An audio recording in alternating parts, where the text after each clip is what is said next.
Welcome back to Echo to Fluency Shadowcast. I'm Noah.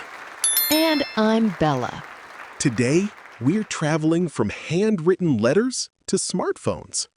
A message that once took months can now arrive in seconds. Let's begin with 7 useful sentences. Letters once traveled by horse, ship, and train.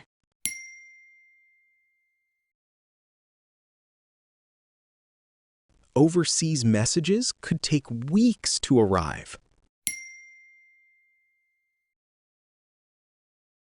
The first postage stamp made sending letters much simpler.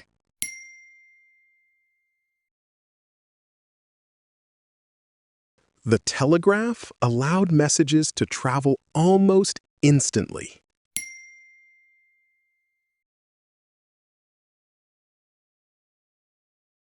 The telephone let people hear a voice from far away.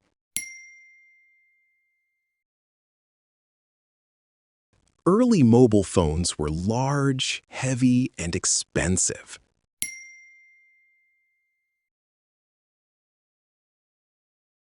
Smartphones now combine communication, cameras, and the internet.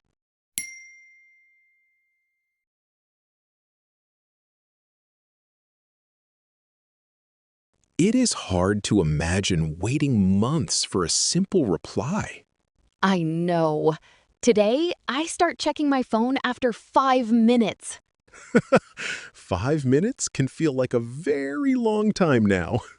Before modern transport, every letter had to travel physically.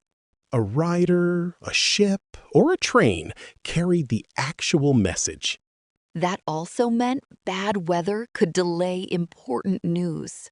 Exactly. And sending a letter overseas required patience. The penny black postage stamp helped simplify the process in 1840.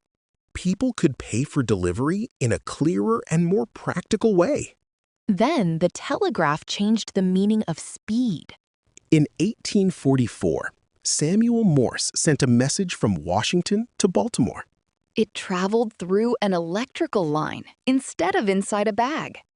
That must have seemed almost magical at the time. In 1876, Alexander Graham Bell spoke to Thomas Watson through a telephone. Watson heard the words in another room. Hearing a voice through a wire must have felt unbelievable. Haha, I might have checked behind the telephone. Each new invention made distance feel a little smaller. And each one changed what people expected from communication. We now expect speed, but the journey began with much slower steps. Let's practice 8 more sentences about the mobile age.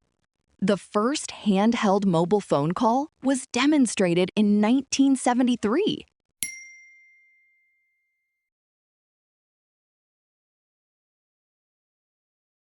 The earliest commercial mobile phones were not easy to carry.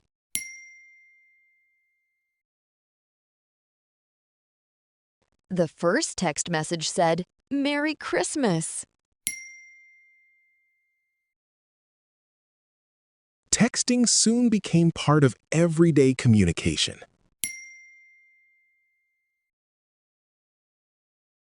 The IBM Simon combined a phone with digital tools.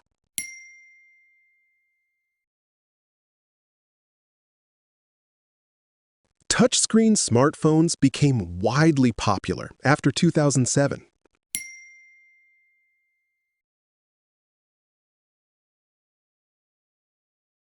One small device can now replace many older tools.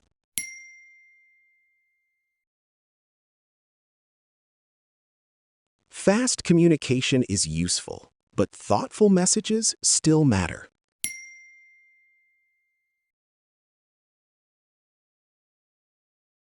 Mobile phones brought communication out of homes and offices. Yes, but the first portable models were still enormous. The 1973 demonstration showed that a person could make a call while walking. That sounds normal now, but it was a major step then. The first commercial handheld model arrived about 10 years later. And it was expensive enough to make most people keep using landlines. Then, texting introduced a quieter way to stay connected. The first SMS in 1992 simply wished someone a Merry Christmas. That first message was much warmer than, "Where are you?" True, although short messages quickly became part of daily life. The IBM Simon later combined calling with features like email and a touchscreen. Then, the iPhone helped make touchscreen smartphones popular in 2007. We gained speed and convenience, but good communication still needs care. The tools have changed, yet the purpose is still to connect with people. Well done for completing today's lesson. You do not need to memorize every sentence. Listen again and notice the words that feel useful. Speak them out loud and let your confidence grow. See you in the next lesson.